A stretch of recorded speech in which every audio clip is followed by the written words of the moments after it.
My name is Derek Sloboda. I am the Assistant Athletic Director for Media Services and Athletics, meaning I'm in charge of all public relations or stats, social media, kind of anything under that umbrella for the Mastodons.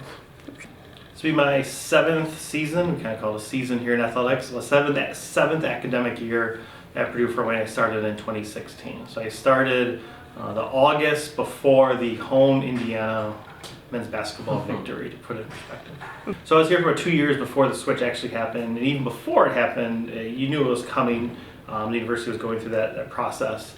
When it happened, the main thing really was the name and colors. It didn't affect coaches. It didn't affect the league we play in at the time. It wasn't something that super affected everyday athletics. Really, the main thing affected some of that imagery you see with going from blue to the gold and black. It took away some majors that went on the IU side that some of our student athletes were in. All of those athletes either finished their major here or they transferred to a different school where they finished their major. So all of those athletes finished their career in their degree. That was just something you work through. But really, we're very similar to how we were when I started here when we were at IPFW and how we've been the previous 20 plus years as Division I.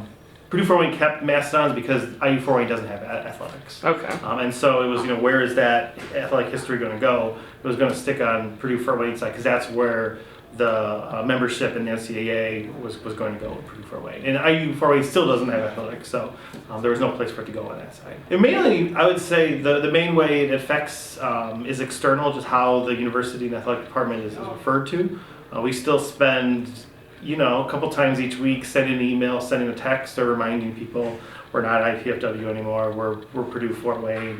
Mm-hmm. Our colors aren't blue anymore. We're black and gold. That's a lot of the imaging externally that we still have to enforce and make sure people know. I always say, I tell people when it was that the switch happened in 2018. So then people at other schools or media members kind of have a reminder that it's been a long time since the switch. I couldn't speak to anything specifically, but I can tell you since IU 4-1 took the medical degrees, if our coaches were recruiting anybody who wanted one of those degrees, and that just wasn't an option anymore going forward. I couldn't tell you in numbers or any of that, because in the end, you're mainly getting student athletes who want to be here because the university and the coach and those relationships and such. But it's certainly you're going to lose certain potential student athletes who are interested in those majors. But I couldn't tell you the specifics, and I don't really keep track of things like that. We're having some of the best years ever, the last couple of years in athletics in Purdue Fort Wayne, and I don't know if you can really attribute that to the switch. I really don't. I think it's really coincidental with the transition into the Horizon League and what that's meant for reduced travel and having budgets go toward more like recruiting and helping our student athletes compete rather than busing or flying to the Dakotas every other weekend. I think you're seeing that benefit more because they're in the Horizon League now than the association with Purdue Fort Wayne. I think there's value in the Purdue degree and when our coaches recruit student athletes, but I don't think there is, the results we're seeing now are necessarily because of that switch. I couldn't formally say how long that was being looked into, but I can tell you going back and looking at broadcast men's basketball games from 2002, 2003, it was talked about even then. It was talked about getting this institution in a conference that is regionally more appropriate. So even when I started here 7 years ago, we were still in the Summer League. It would come up all the time how much nicer it would be to play Detroit Mercy and Wright State and Milwaukee rather than a Dakota.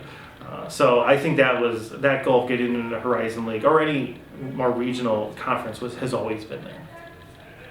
I think you saw this year with women's basketball making a run and getting to the semifinals of the Horizon League, and coming really close to day away from competing for a championship and making the women's March Madness. And you've seen men's basketball in the semifinals a year ago in Horizon League men's basketball. So you're seeing that success already in the Horizon League. Women's soccer this year, number 2 seed, coach of the year, goalkeeper of the year. Last year, men's volleyball in the championship game for the MIVA.